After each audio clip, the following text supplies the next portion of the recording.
Hi, my name is Benedict for Higher Hertz. In this video is a companion to the last one, which was on an EQ as well and using the same core piece of music. So it gives you, I'm not going to do a direct head-to-head here, that's kind of for you to work out, but it allows you to sort of say, okay, well that's how that EQ worked in this material, that's how this EQ works with this material. Same, so you can do some sort of like, yeah, I preferred this over that, if that's what you want to do. The first thing I'm going to do here, you might think is a little odd or dismissive, but it's going to set the tone of how I approach the rest of this. Here's a piece I prepared earlier.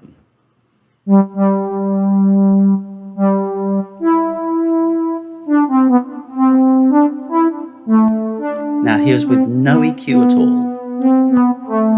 Now with EQ in, and I'm going to switch to a different EQ. Right now, you can see it's the Eiosis AirEQ. Now I'm going to switch to something different.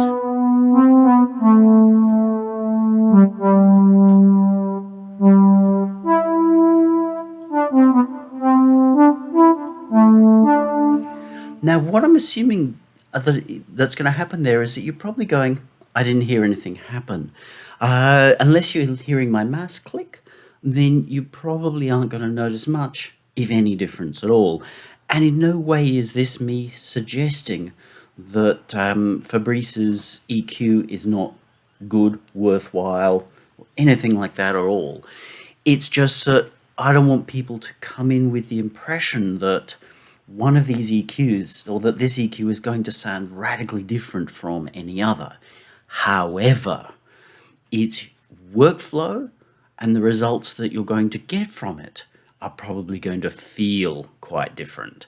It took me some time with a fairly straight EQ, which I will not name, not for any reasons, and it's not Pro Q, but a fairly straight digital EQ. It took me a while to actually work out how to get it to deliver the same result as the Air EQ has. So what it says is to me is that there probably is no significant difference in sound. It's a digital EQ, of course it's digital, it's a VST, but it's the workflow, it's how it's set up, it's how the knobs and buttons and what have you, how all of those things are scaled that really defines how this is to use. So let's take a quick look over. The Eiosis is designed by Fabrice Gabriel. You can get it from his site. Slightly stretched, sorry.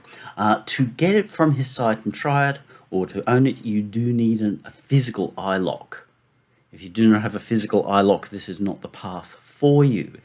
In terms of straight purchase price, if that's correct, 69 US is probably pretty fair if this is the path that's really going to work for you.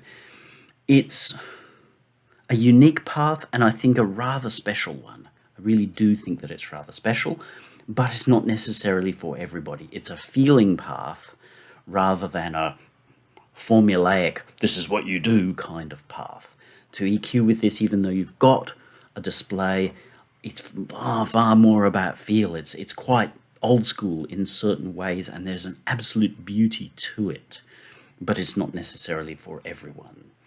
It's like marrying an interesting woman. A lot of other people might go, why did you marry her?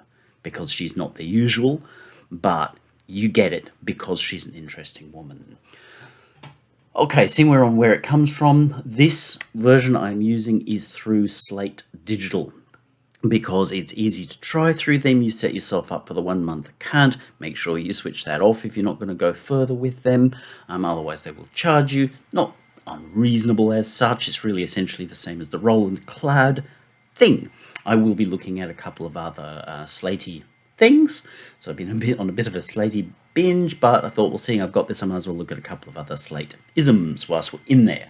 The relationship is that Fabrice and Stephen Slate work together, and so Fabrice is to some extent behind most of the Slate stuff that isn't flown in from somewhere else, like the Kiloheart stuff.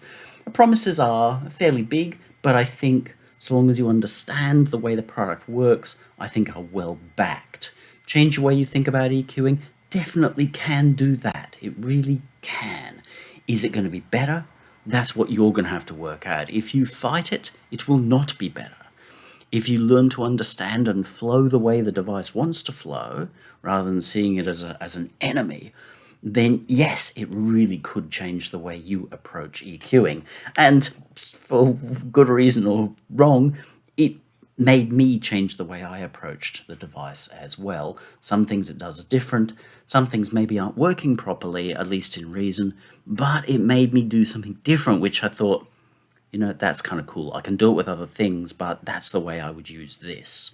So if you want to try it, probably go through the All Access Pass with Slate, and pick it up from there, and then make a decision as to if, when, where, why on the purchase. But do spend a little bit of time with it. If you come into it thinking this is going to be just like Nova that we looked at, or just like another clone of the Pro Q, it's going to be a bit of a shock.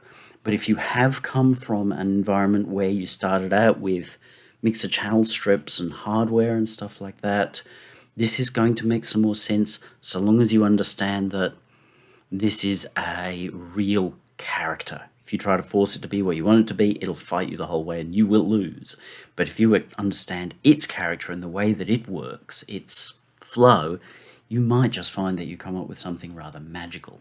So, the device herself. Device. We'll run through some of the parameters. From the top, you've got the usual stuff. You have some settings. You have the ability to reset everything. You can just reset some things and reset everything to default. You can actually choose some of your defaults. If you're watching the Nova one, you saw that for me was a frustration, that some of the defaults they had set were just really not suited to my workflow. This actually lets you set a certain amount of the way the unit's behaving. Like, I've set some of the key parameters to have certain defaults already there. So I can set my current, whatever I've currently got happening, as my default. I would discourage you from setting, this is the preset that I apply to everything, because that's not mixing, and that's, you're totally missing the point of especially a device like this. You know, if you marry an interesting woman and proceed to be everything but interesting, she will be gone soon enough. So that's a really nice thing, that you can say, okay, this is how I like working with this device, and set certain parameters to the way you want them to be. You can display certain things. You can display things as notes, and that's down here, or as frequencies, which is the one I prefer. You can also make a lot of these things disappear. Or you can set your Q as octaves rather than that strange number thing that has a thing, but I've never fully understood, which is probably a failing on my side, but I'm used to the octave thing more than the unusual number thing, but I work with the unusual number thing just fine. It doesn't bother me. You can have displays, hide displays of certain things, all kinds of stuff. So I prefer to display things generally. I like to be able to see things. And you've got the ability to change gains and what have you. So that's cool. You can set certain features with regards to knobs. I'll let you get into that. It's just kind of a waste of time to cover all of that. You can turn the display on and off. So if you want to do this as an ears only, it will do ears only. Nice. You can solo particular bands. So if you're working on a particular band, you can solo it when I press the solo button. And there are some controls with regards to that. You can again handle the switching your display to note versus frequency in and out.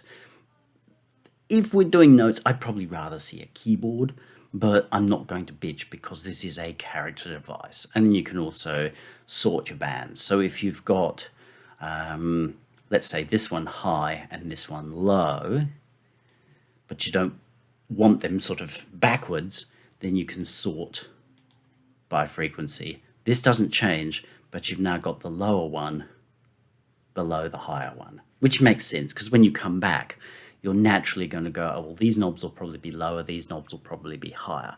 If you've got things sort of out of order, it's harder for you to find them.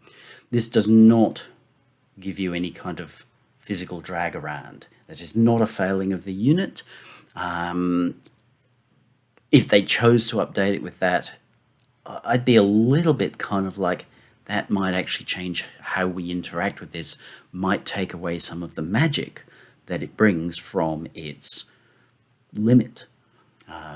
So yeah, if you look at it going, but go get Pro Q or one of its trillions of clones, including the, not that I'm accusing it of being a clone at all, but including Nova, because it allows you to drag things around, and it is a very nice unit.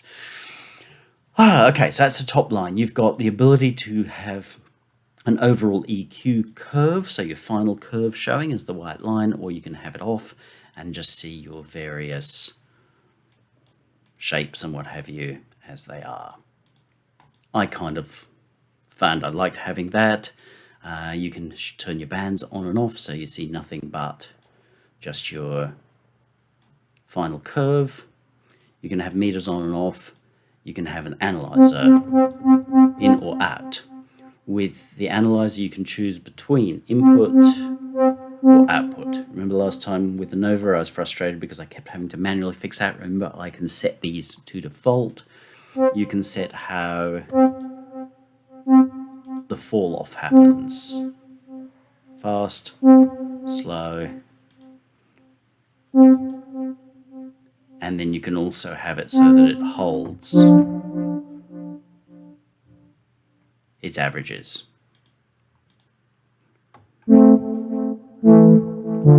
Some people like to work that way.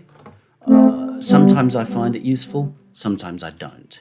If we double click on the screen, it will drop whatever it has held. So all nice, useful, well thought through devices. Down here we get into our knobs and buttons, which I will probably leave for once we get into action. We also have the ability to change what mode we're working in, left, right, generally referred to as stereo, mid, side, and we can solo our mids and solo our sides and what have you. I'm not a big fan of mid, side. Used it once or twice. Doesn't float my boat, but it is there for anyone whose boat is heavily floated by mid and side. It's there. Go for it. There's a certain amount of support or help that's given to you, sometimes down here.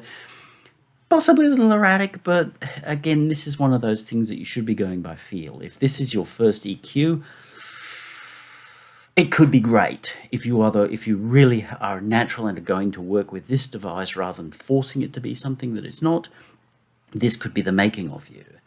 But if you're trying to be normal and start with this as your first EQ, I think you might just do yourself some damage simply because you'll spend your whole time fighting with this, thinking that it's this's fault, not realizing that you're approaching it wrong. Mixing is very much like a Zen thing. It's an art thing. It's a hard to explain things. That's why all these videos that goes really annoy me, because it's like, when do you see a Zen master speaking in that way? You know, you watch a Zen master, and some of them are a lot more direct now than the stories of the long one this is, or the short one this is kind of stuff. What's the sound of one hand? The snub, Lisa, the snub. Which was not the actual answer. So, as a first EQ, it could be great, but for a lot of people who are very modern in their thinking, it could do you a lot of hurt if you come into it trying to force it to be what it is not. Come into it accepting it for what it is, and then you will find a magic, as I keep saying. So that's its overview. That's what it looks like. Might as well move into a good and bad, and in the second half of the program, we will work through the same mix that we did with Nova and see how we EQ that up using this fine fella. So, good. It's quality sound, but it's not giving you, as you saw, I can clone it using a straight digital EQ. So by quality, I'm not saying it's adding some kind of magic. It's not there that it adds its magic. It's in its workflow. But it is a quality sound, and it's actually got a quality character. It's an unusual character, as I keep trying to get across, but it is a quality character. This is a kooky mad scientist, but not in that weird sort of Melda mad scientists give you trillions of things. This is like a Zen master kind of character that it's got. It has a good feature set. It doesn't have the most features, but it has a good feature set for somebody who knows what they're doing and is prepared to work with what is there. There is probably little in the way of EQ outside of dynamics, but I just made a private video about turning a non-dynamic EQ into a dynamic EQ inside a combinator, so it's not going to be easy for everybody. So with automation or some other sort of process, then you could actually end up dynamicizing one or two parts of this. But go carefully. Don't apply your thinking to it. Feature-wise, I think it's very good. All of the knobs seem to respond to the mass, and I think that's really the only way I can use this properly. Bad. I do find the GUI is lumpy. You might have noticed as I went to move knobs, they kind of don't feel nice. Now, maybe that's got something to do with stepping, but it says none. So I don't know. But nonetheless, I still didn't find a point where the knobs themselves really felt particularly smooth. But for some reason, mouse wheeling feels a lot smoother. It is possible to type in exact numbers, should you so desire. So it's mouse for knobs and an ability to work is great, and to me is the solution for the fact that I find this somewhat slightly overdone skeuomorphic design a little hard to work with, but by adapting to what it is and how it works, it causes me to work differently, which becomes part of its magic. There is no ability to resize, which, seeing as a pretty big device already, is not a big deal. I do find reading the numbers a little tricky, but this shouldn't so much be about reading numbers as it is about sort of finding that spot where it feels good. And if you're at that point where you're like, yeah, but it's between those two things, then look at your numbers and type it in. So in terms of, is it more of a good device than a bad device, I'm going to again come back and say that's going to depend on what you expect out of it. If you come in expecting that it's going to be Pro Q, only it's going to add some kind of invisible analog magic that nothing else does, you're on the wrong path altogether, and probably fix that, but it's going to be bad for you. If you come in with, well, here's a beautifully designed character unit designed by somebody who has a real understanding and feel for quality professional audio equipment with a feeling of days of past, then this is a very, very special piece of kit. Moving forward into the second part, we will delete that one that we have been looking at, and we have our piece of music. Won't go into too much. Covered all of that before, so it's just, we've got slates, SSD 5.5 free, and Purity. I did use some compression from the dynamic compression features inside Nova, which I can't do, so I'll leave kilohertz compressor in on the bus. It's already there, it's already set up. All we're looking for is to EQ an otherwise pretty decent balance. And the reverb, should you wonder, again, is just the same TAL with a master EQ from TDR, the Kotelnikov, so it's a Tokyo Dawn. All exactly the same as what was there last time. In no way am I looking to duplicate what I did last time. I'm just going to use this device, and everything you see is being done in real time. There's no trial runs to test any of that. Just going to go, okay, let's work our way through this and see what comes out, how it's like to use. Oh, might as well just do the usual thing that I did last time. Let's start with drums.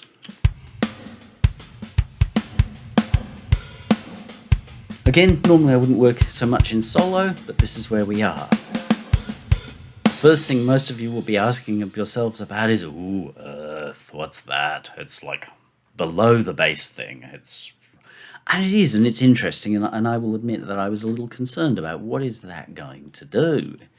But you know what? It's actually quite interesting.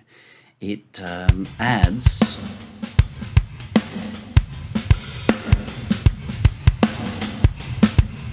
a kind of low end that doesn't kludge up. You take a common low EQ. Oh, that's the band cut. So bell, and you. Where is it? There should be. Oh, yeah, this one here. We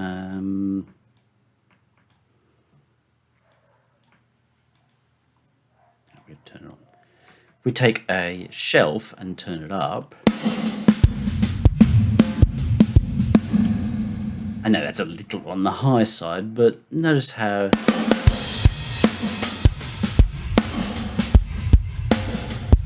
it kind of gets mucky, and that's not quite so nice.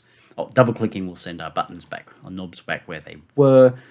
This allows us to work on the material that we want, so that's going to be more in the area of punch. Let's say here. Back in.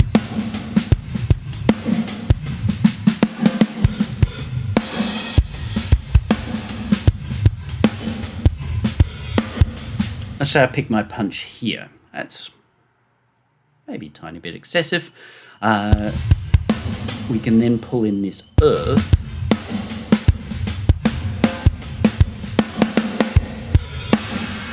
And it adds an oomph without adding that kludge. Be extremely cautious. Oh, sorry, I hadn't been. How you use it. Because while in solo it's going to sound fantabulous, especially if you have a 48-inch sub, you're going to be like, I'm the biggest man there ever was. But understand, that is not going to translate into the real world.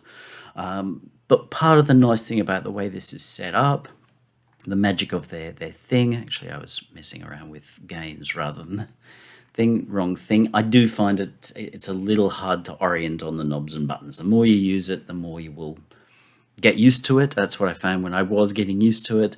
But having spent some time away from it, you see I come back and I'm a little confused about what is what. These appear to be this. I do find the lines drawn through it. Maybe that's just an autistic thing, but I do find them messy and confusing. Ways to show that this is not related to this would be kind of nice. All the lines everywhere. Whatever, but you can learn to live with that. So the earth is a cut boost that's right down in the sub area.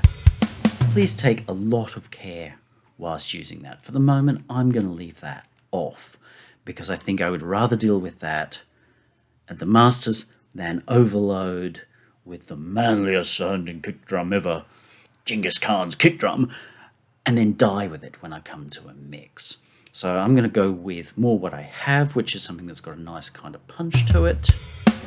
And we can look at this character thing. We've got character between water and fire.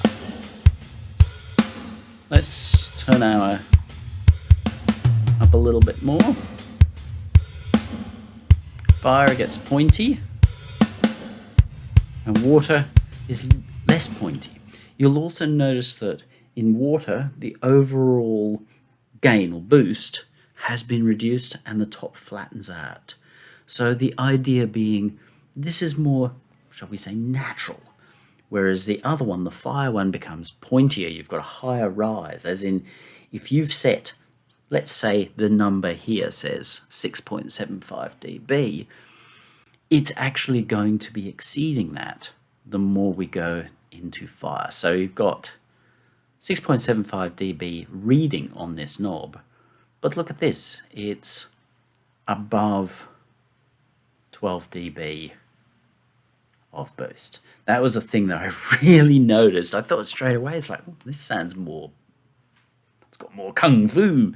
But it does. It just has more kung fu, not because it has more kung fu, just because it's punching a lot harder than its numbers say it is. It says here 6.75 dB, but look here, even at neutral, we've got possibly 15, 13 dB of boost. So of course it sounds louder. So if we did a literal AB, as initially I was doing between this and the digital EQ that I used, oh yep, I've got exactly the same numbers as Fabrice has. It's not remotely the same. And then I took a look at the screen and realized, yeah, these numbers and what's happening are not the same. And that's not a bad thing, so long as you understand that this is character. It's just going to do what it does. And it does it rather nicely too. And if we go into fire, see how that gets peakier, gets pointier. You can also see that this changes color from blue to red.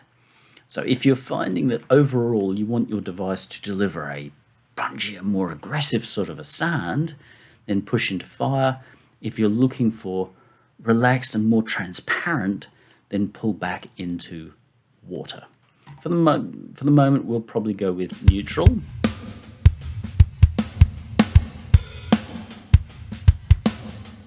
Just want that little bit of punch in my kick drum. I am going to roll some off. I'll go with the 24 dB. That's a little on the high side to be rolling off. But down there, I don't think there's anything of any value in terms of the mix. Is there anything I want to pull out?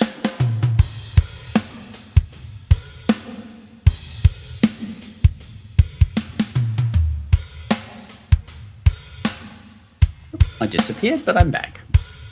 Okay, I kind of like that. If I want to know what my overall curve looks like, I can put that back in.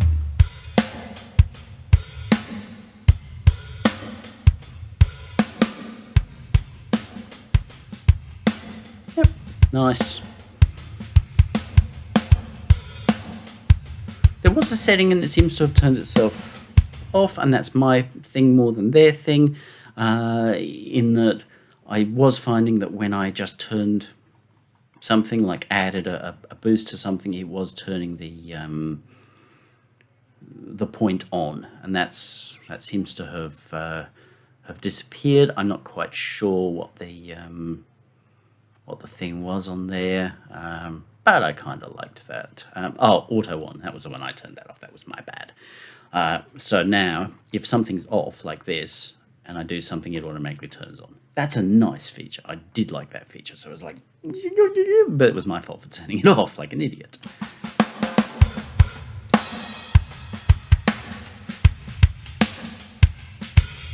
So now I'm looking for snap. I've got my punch. I want my snap.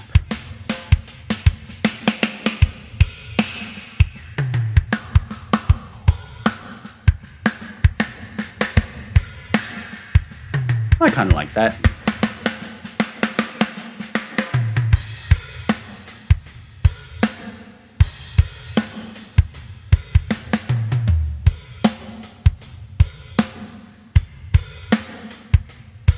There's no right or wrong here, and I'm really not bearing in mind any of the rest of the mix, just like I did last time. So is that right for this? I don't know. I'm just going, I kind of like that as I'm working at the moment. And then we'll look at our top end, our sizzle. We've got nice snap. The air on the other side, yes, you're going to ask about that. We turn that on, turn it up. But while attempting to do this, we've got a little bit of a mess. It's just, well, it's mud. It's soup. So let's go extremely carefully. Again, I'm going to leave this out here because I don't actually want to create my air here, especially not on my drums, because this is not a song with lead drums and some other shit happening in the background. This is a melody and what have you with drums to bolster it. And that's what most songs are. I know people think otherwise when they mix them, but that's what your songs are about. You get your drum balance right, it's great. Have too much emphasis on air from your drums, going, oh, I want the airiest samples of my hi-hats ever. Yeah, you can lead yourself down a little bit of a nightmare when nothing else will cut through your mix. So let's see what...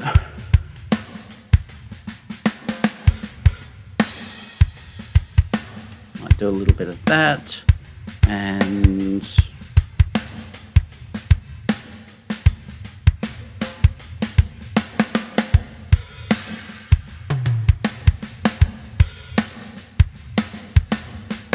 So, a little bit of boost here, and that's coming at about 5.5. That's bringing forward sizzle, not only in the snare but in the metal work. But we're getting rid of anything that's too high in the air, and therefore any potential fizziness. So we get punch, snap, and sizzle, and see how that's all between these sort of areas. So we could even go a little higher on our punch, but work more in the 100 to 10 area. That's where you work, and let everything else do its job outside of that. You learn to manage them better as you go, but if you start by thinking that your bass is all handled here, and your treble's all handled here, and you probably just put a great big curve through this, or notch out everything in the middle, because that all sucks, because that's all resonating, because some other plugin showed you that all these resonate, you end up with a mix that's really hard to make shine, because you've gutted your sounds. So I'm going to call my drums done, I think. Let's just have a listen.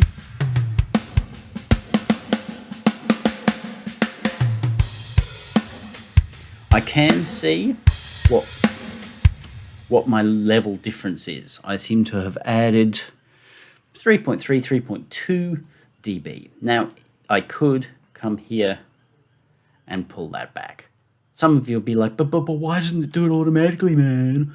It's because this is not a thing, as you see from the last video, that all engineers actually want done automatically. I do not like having it done automatically. If A-B level matching is an issue for me, I'd rather do it myself, because the math that the computer comes up with and the math that the human ear comes up with, seeing we do not hear linearly. All this stuff about, oh, I've got to have the perfect room with the perfect speakers and everything's linear and then I'll be able to mix right, is just such a ridiculous thing. Dan Worrell just put out a video answering someone's questions about that. We just don't work linear. And the more we try to work linear, the worse it gets. So if I want to level match, I will do it myself, because it's a perception of level that's quite different. Highs like this will cut through a mix like nothing on earth, whereas you've got to boost a huge amount of bass before you feel like it's gotten significantly louder. So I'd rather that. But it is nice that they give us this static thing showing us what the difference is. So it's like, oh, it's going to be roughly around there. But I'm not interested in that sort of A-B. And am I getting a better overall sound? Yes, some of it will be as a result of a level boost. If we were to pull this back, it still feels like it's got better punch, snap, sizzle. So, good EO. There is a phase reverse too, so you can... You're not going to hear anything here because there's nothing against it. You can also change the strength of your EQ overall. So that's, at the moment, 100%. You can go down to nothing, as in nothing's happening, or 150. So it takes this curve and just makes it more exaggerated. What's up goes up higher, what's down comes down lower. It's not a thing you're likely to use a lot, but it is interesting, and it's not bad that it's there. Sometimes in a mix, it's kind of nice to actually be able to automate an EQ amount in. So you say, okay, at this point I want it to be this, but at another point I don't really want it to be that at all, in which case you can keep your shape and move it. If you were wanting to turn this very simply into a dynamic EQ, then that could be a target that you use. Drums, done. Let's fold them fellas away. Bass.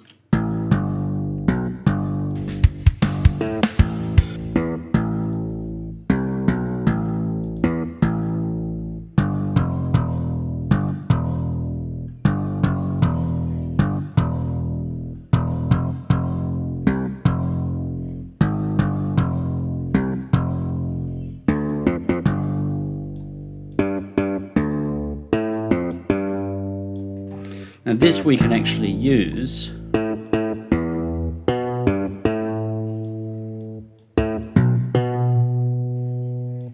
a bump. So that's a high-pass filter, but by raising the Q, or the resonance of it, we create a bump. And with a little bit of care, that can be nice. We don't want to overdo it.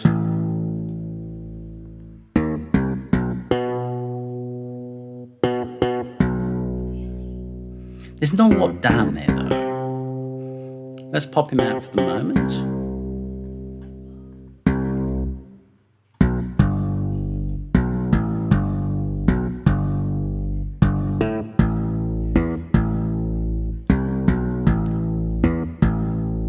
And pop him back in. Does sound nice.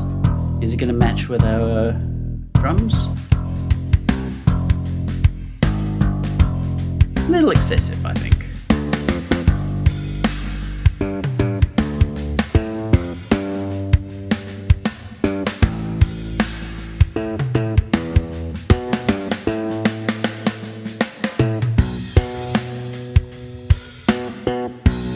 Let's pick one of these here somewhere.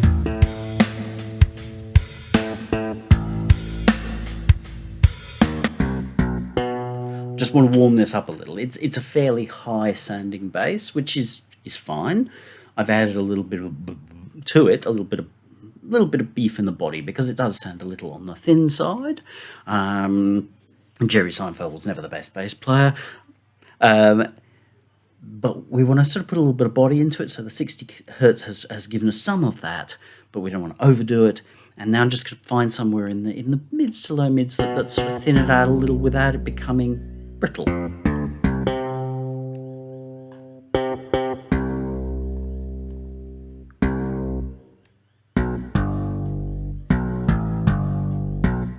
Okay, that's quite nice.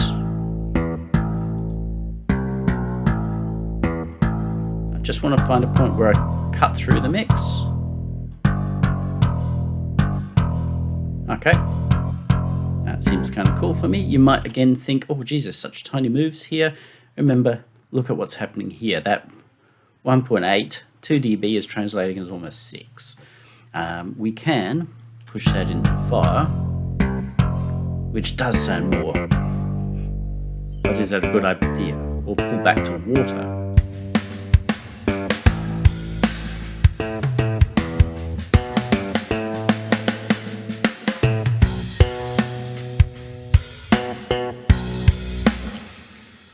While in many ways it sounds better in fire, it's also very, very far forward. It's aggressive.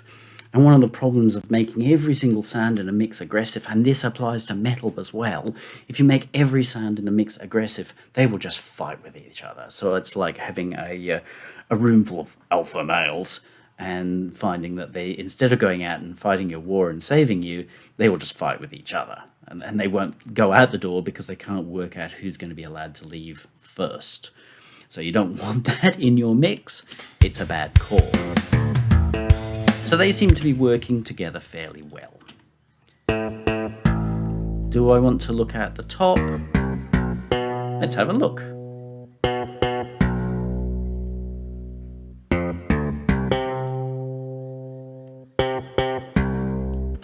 Just going to warm that a little. There's nothing wrong up there, but being a digital sample, everything's just there, and I don't really want it to be there. So I'm going to again call that as pretty happy. The next point that we move is to be really working the pair of them at once. Happy enough that the EQ is still balanced, not the EQ, sorry, that the compression is still balanced adequately on the bus. Now we're looking at them as a pair, as a unit.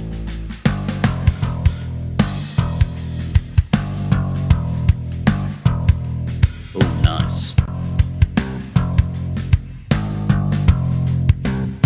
Hear how that working them together has really pulled them in as one, and we don't need a lot on that. Let's go a little heavy. Yes, we've got a huge amount of punch in that kick, and the bass sounds great, but it's going to become problematic for us later, as I said before. Let's pull it back to water.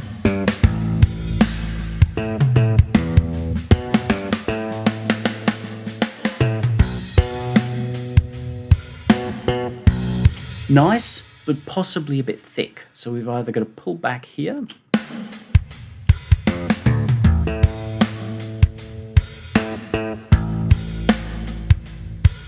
Okay, that's cool. I can dig that, man.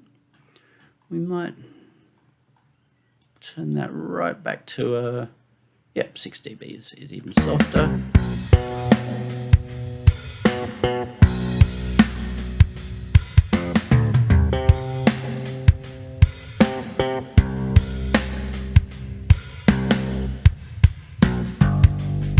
Just really worried that those very bright hi-hats can become a real problem later. If it were my mix and I had other options, then I would be pulling that back a fair bit and then probably using tube or something like that to angry up that metalwork so it seems more unique, less sampley. But that sounds really nice. Anything else I want to do here?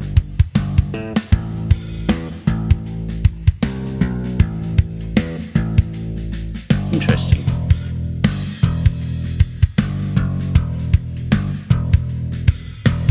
Sounds tough. A little odd, but tough.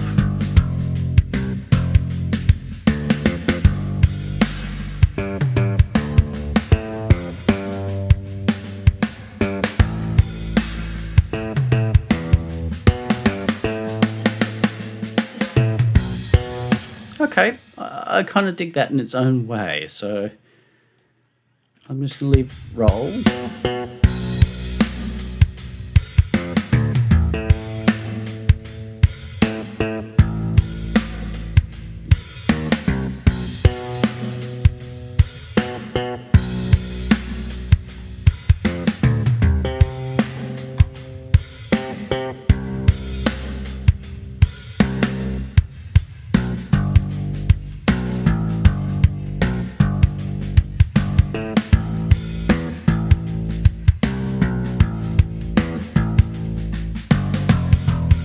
That's an unusual move. It's a character move, but on its own, I'm kind of liking it. It's easy to think that, well, that might sound terrible, but it sounds unique.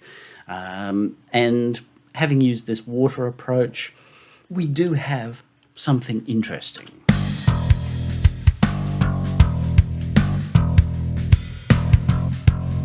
We're now pulling that metalwork through, and it's coming through in a nice way. It feels different. We're getting the delicacy of those kind of thing. So I'm going to say I'm happy with that too, in which case we will start to move into the music side of things.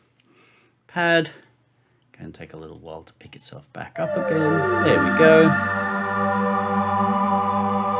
Straight away I can hear some stuff in the lows which are going to annoy me.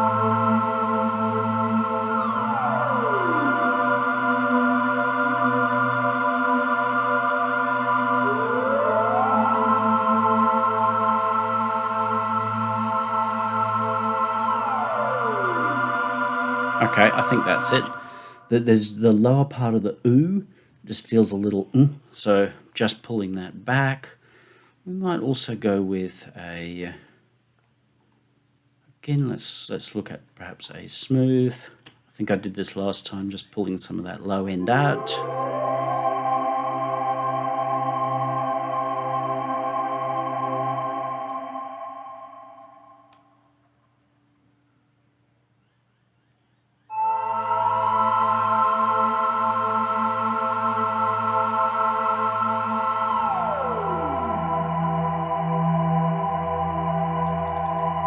We'll leave it on neutral. You hear it, the fire option really does not suit this. It just gets, well, it does get fiery, but fiery is not what we want right here. But we've cleared some of the difficult there, which would kludge our mix.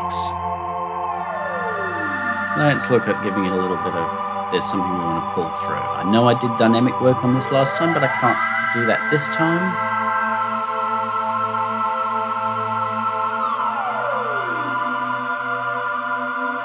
I have to be careful because there's within the sample or the combination of it playing, there's a ringing which comes out. It's like a digital type thing. It's nobody's fault. It's just the nature of it. It's the harmonics of it. Might be some intermodulation distortion. That's not a Nyquist issue, but I don't want to emphasize that.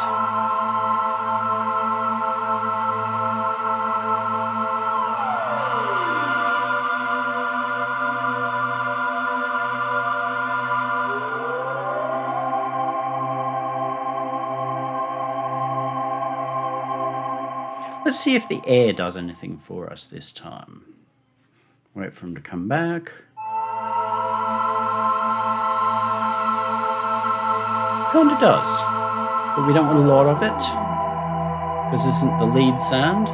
But that to me seems like it's probably quite nice. Let's pop it back in the mix.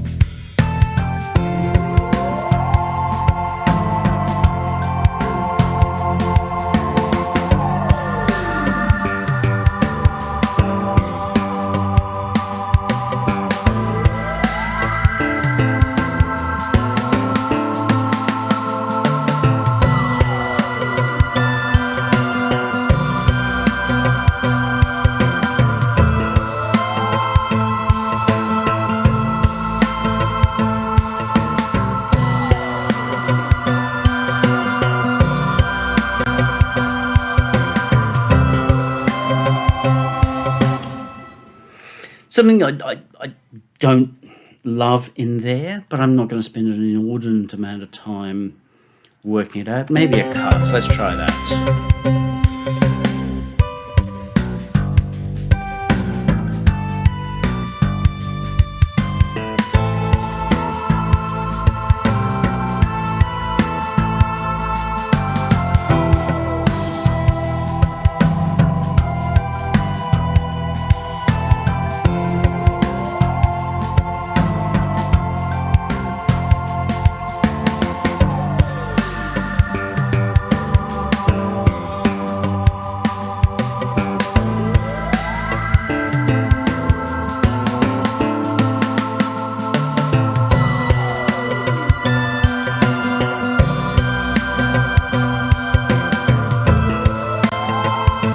Okay, I'm going to settle there, pulling out some of this. It does have a lot of energy there, and that's fine. But here to balance up, better to let go of some of it. It is a pad sound, not a lead sound. Let's have a listen to these guitar mutes. Again, going through a tel delay and good old scream for manly guitarfulness.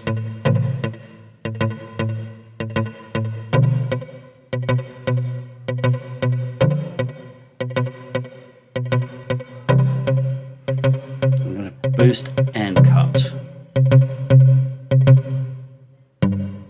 Actually, let's quickly have a look and see if our approach this way. Is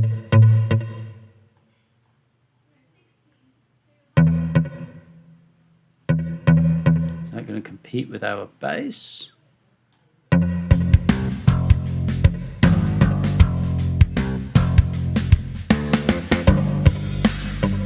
They kind of seem like they sit together. That's nice. It's pulling the mute and the bass close to each other.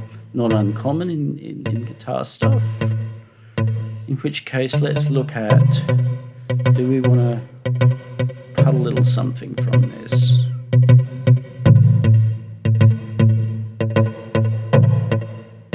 I said cut, not boost. Oh, it's because I'm using the wrong one.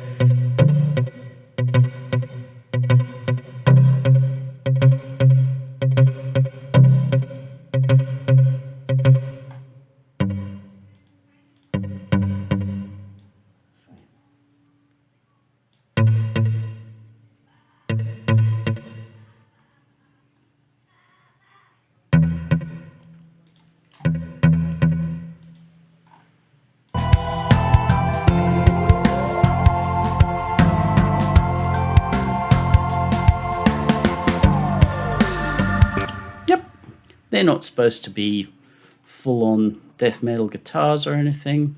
They're just adding a little bit more impetus to the drive or the rhythm of the piece. And by rhythm, I don't mean the same as, but just the sense of, you know, flow of the piece.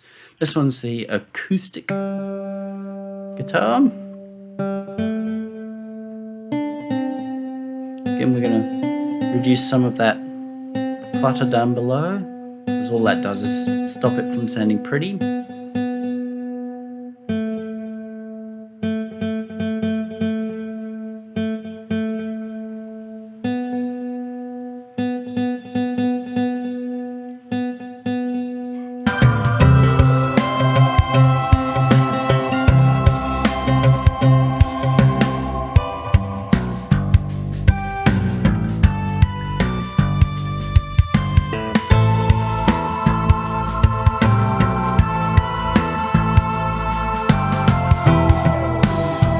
Yeah, they sound like a piano here. Common for poorly used guitar samples.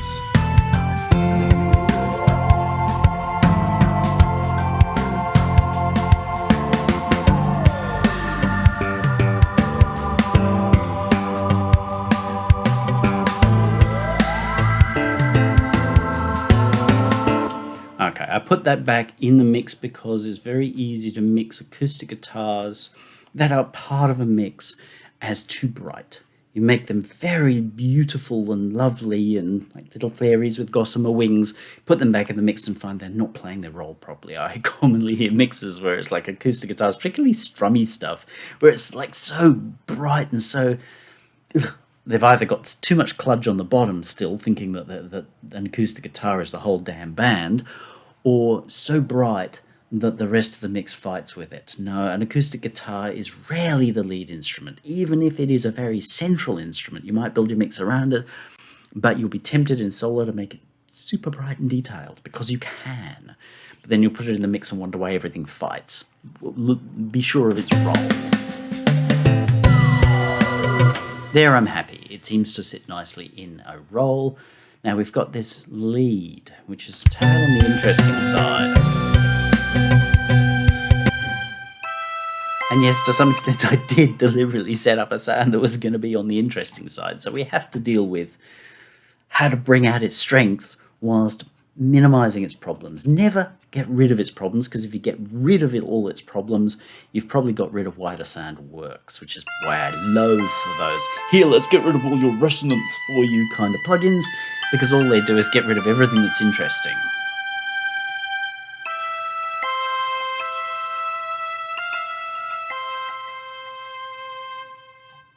We know we've got nothing happening up top, so everything down below.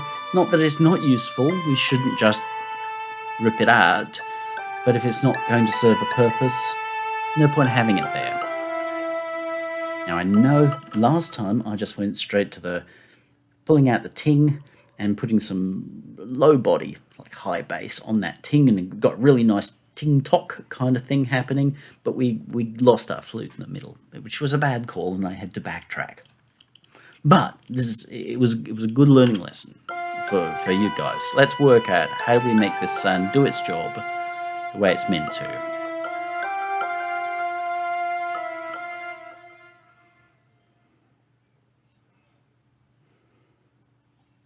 And you will see I tend to boost more than cut. There are people who go around saying, oh, there's this rule you should only ever cut and never boost, and it's bollocks. Largely that mindset leads to the, I've got to kill everything that's bad, and then all that's left is good. It's like, no, all that's left is something that's been put through a spaghetti strainer. That ain't music. Look for the magic. Sometimes the magic is uncovered by removing something or reducing something that's masking it. And in cases of sounds like this, that can be very, very good. Acoustic guitars decludge, because that will open up the that you're looking for on top. But I also want to know where are the bits I really want.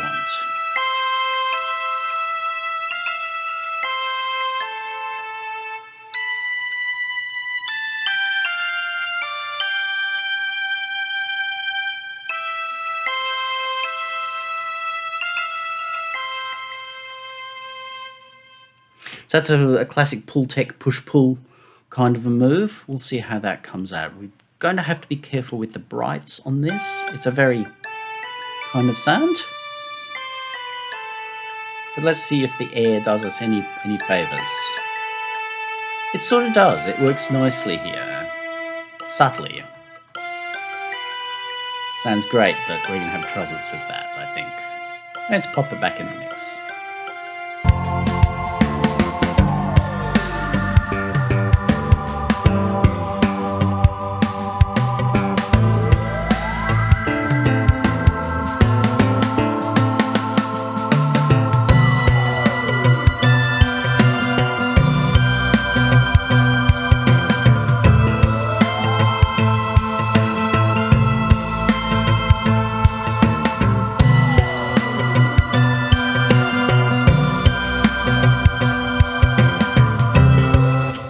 When I change this, it's actually constantly telling me the difference between inputs and outputs. I hadn't looked at it close enough, but when I changed this, it actually shows me a real time.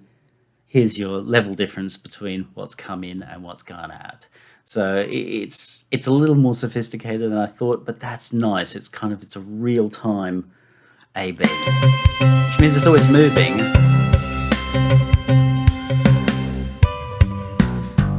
That seemed to be feeling quite nice. We've got a fair bit of air on this, but we want that to help pull it through. If we listen to killing some of these.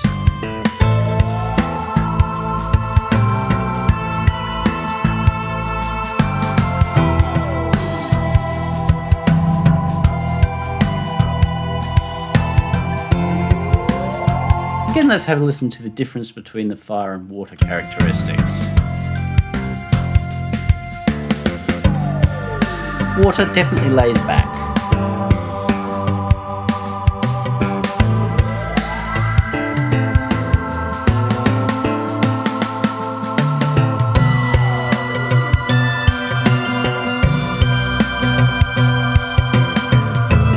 And fire just gets nasty. The laid back in this instance, it's a difficult sound. It really is. I knew it was going to be. And the fire I see and hear people doing it a lot of the times, especially with modern retro wavy, really high leads, but it's just uncomfortable. Obviously, I had another technical again, but it solved itself, so that's good. So be careful of that tendency to end up with a really, what I call, lemon juicy sound.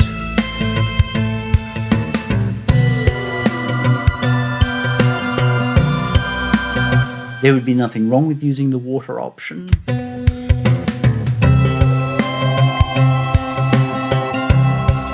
And I'm actually going to split the diff to go half-half, because it's not supposed to be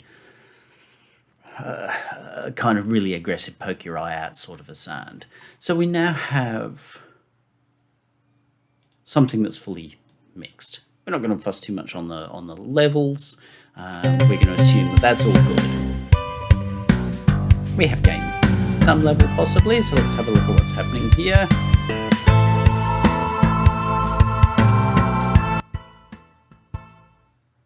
A bit more than I might want.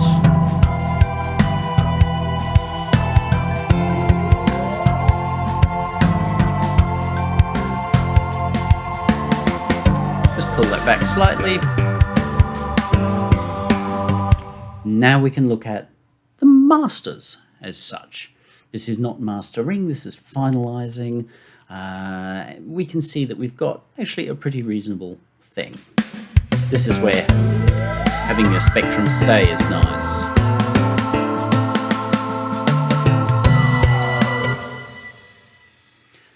Some displays will weight things so that flat looks flat. Others will not, in which case flat will look like this. There is no real right or wrong. I'm more used to this. But if it's nicely designed, flat, then that's quite good. See how we've got a pretty even sort of spectrum. But do not mix by eyes. To automatically come in and say, oh, well, I need to fix that by grabbing this and dragging that out there, and we better make that wider and drag that down, and oh no, now I've made that uneven and I better pull that back up, and oh, now we're better, it must sound better, oh no, that's no good, and let's do this. Notice how there's no sound coming out yet. Better do that, or now it's more flat, must be good because the numbers told me so. Yep, there we go. That's perfect. Let's A-B this.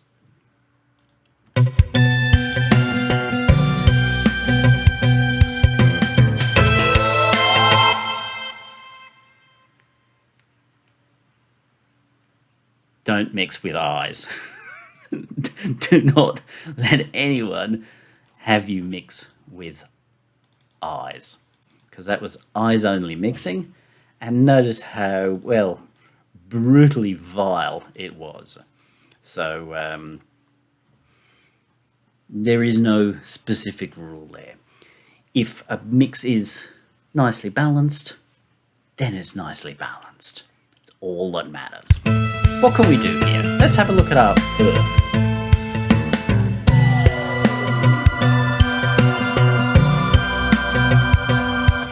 It's nice, but I feel like it's adding a thickness. Now, bear in mind, these are not great on bass, but if it comes to it, I'd rather check a mix for bassiness in this than I would on some kind of overly bassy subsystem, or God forbid beats or something like that. But it adds bass, but it feels thick, it's uncomfortable.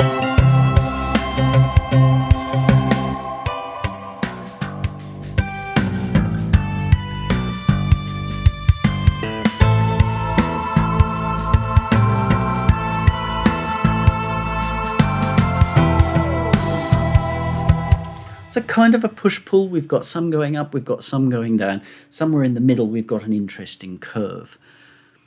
Maybe that's okay.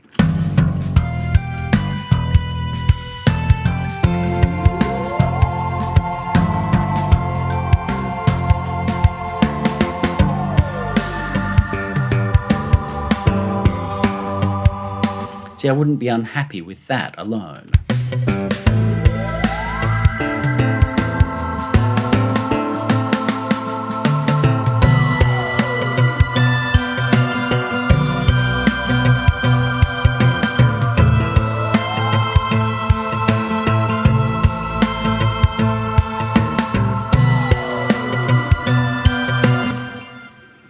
Let's pull this one in.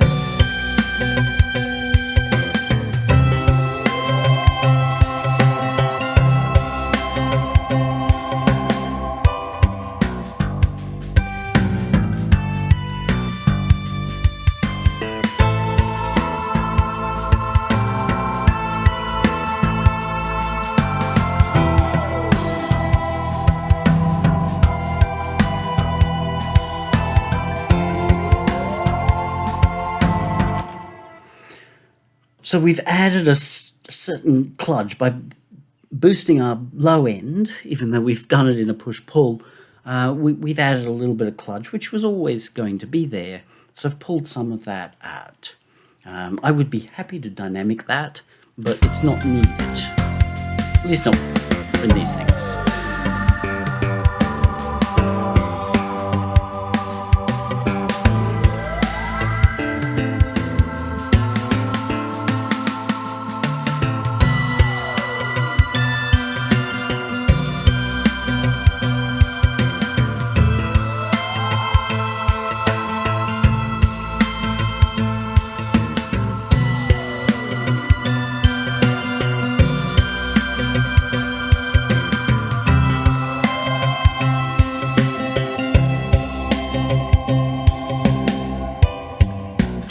Just looking to see if there's anything else that I can sort of uncover or clarify.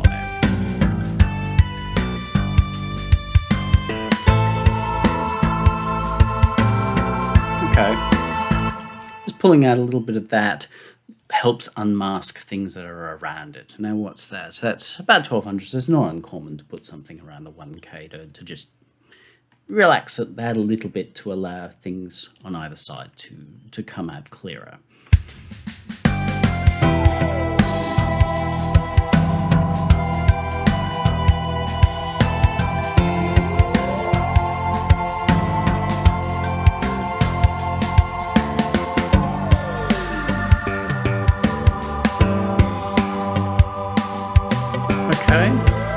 Let's look at the air instead.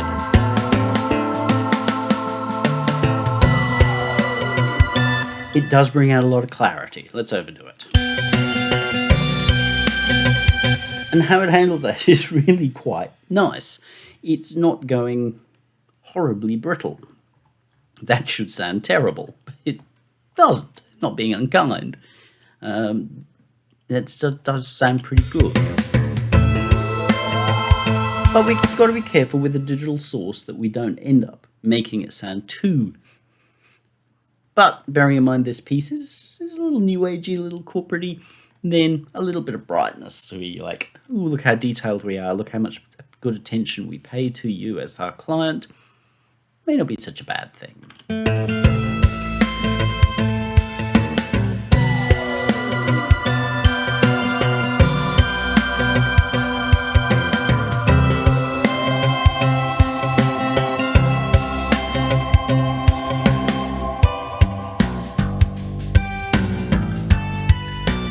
With the air thing in, I'm going to change the high mids, pull them back a little bit, narrow them up. Still a very small thing, but it's now creating a counter move to this. So we've moved some of that out of the way and given a focus next to it. So that's our snap and a fair amount of sizzle in that one spot.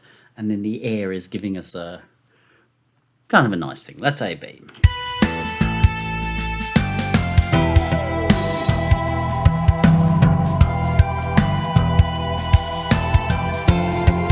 We do know we've gotten quieter because not only do our ears tell us, but the meter tells us as well. So let's, for fairness of A-Bing, which matters much more at the master.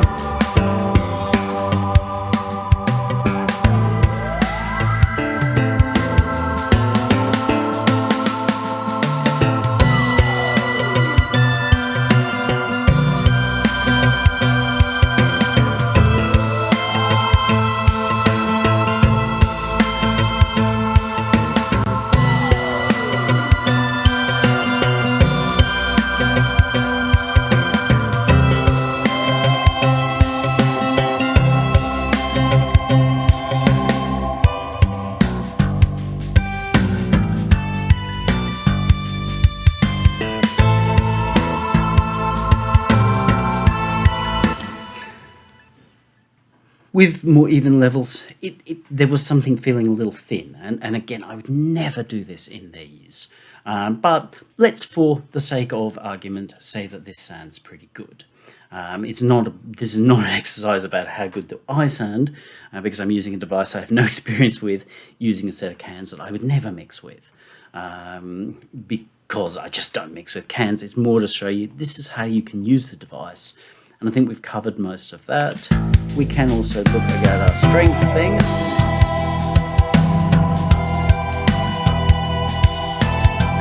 And I think it is interesting to turn that up to 150, because if it still sounds like it's working and it's not exposing a sense of it, oh, that just sounds problematic, then our 100% probably is good.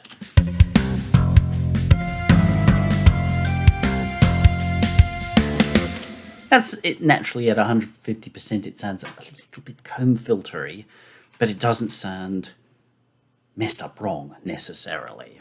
We can also look at our different characters.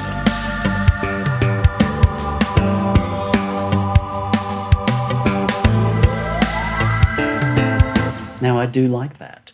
Not only has it reduced the depth of our things, but it's broadened them out, made them sort of sound more relaxed and natural, like it doesn't sound so much like an EQ curve. Let's go the other way.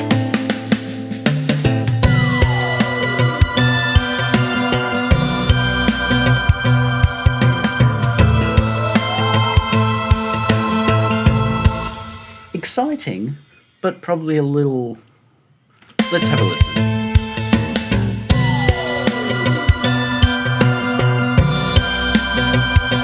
I'd call it overdone.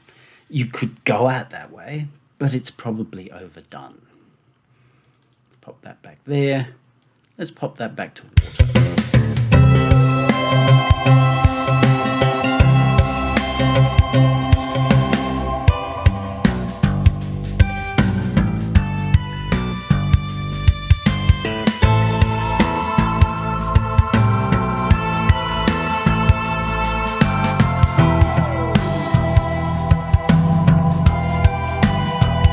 Okay, you notice I'm closing my eyes. Maybe it's hard to see with the glare on the goggles. But down in water, I did boost it a little because I know we lose some of our cut and thrust with the water thing.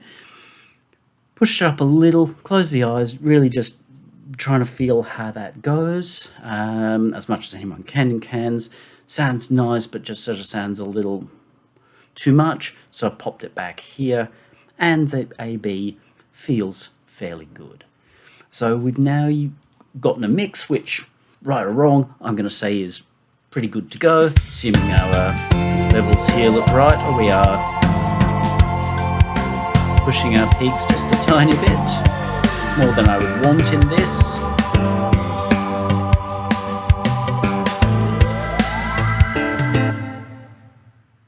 Out the door it can go.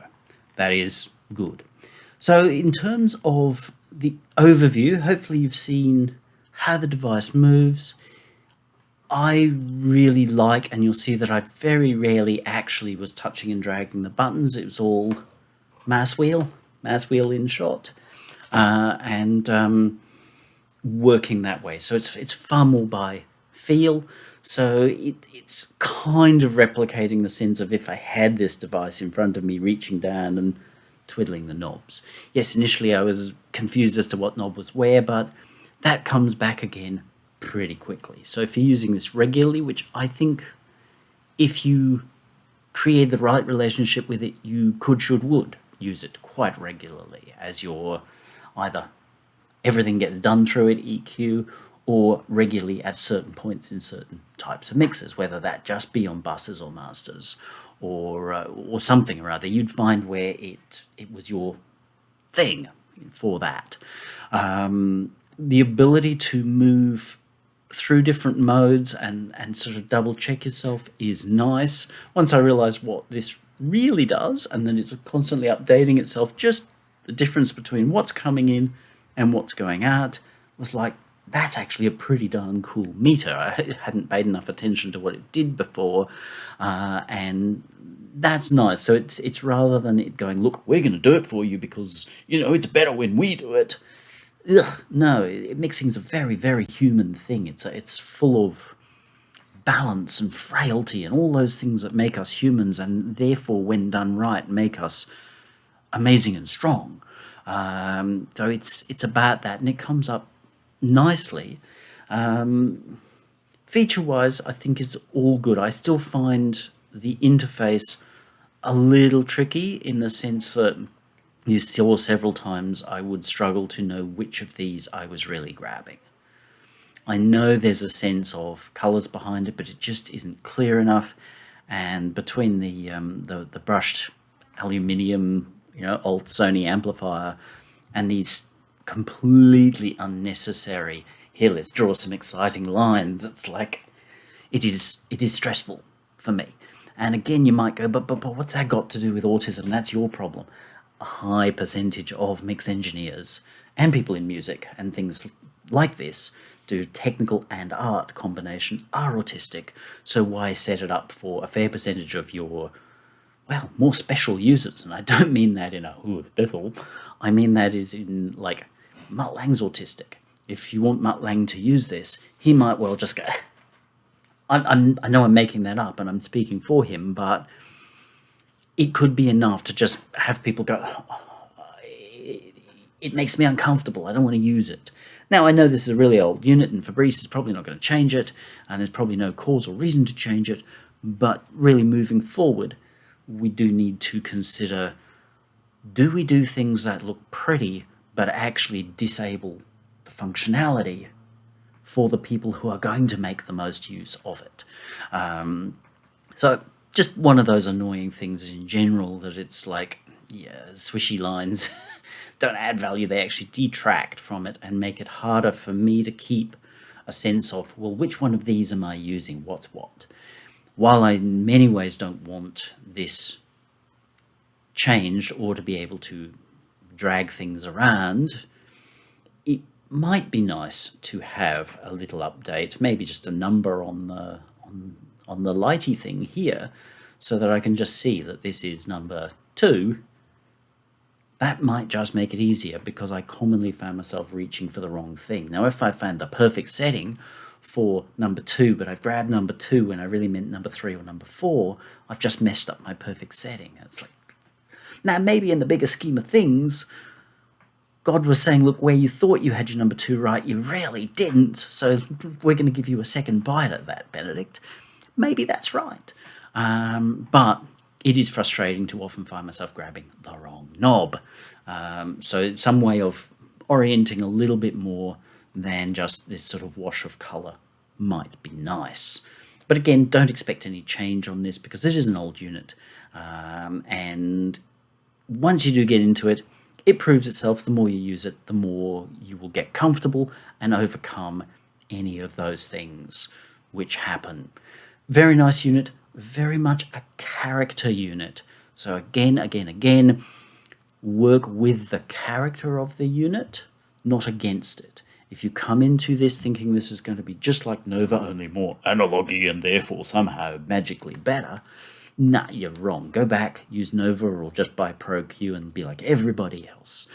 If you come into this looking for a really different approach, looking for your own philosophy of EQing, then this just might be the thing that has you go, now I feel like I fit. Now I feel like EQ and I work together.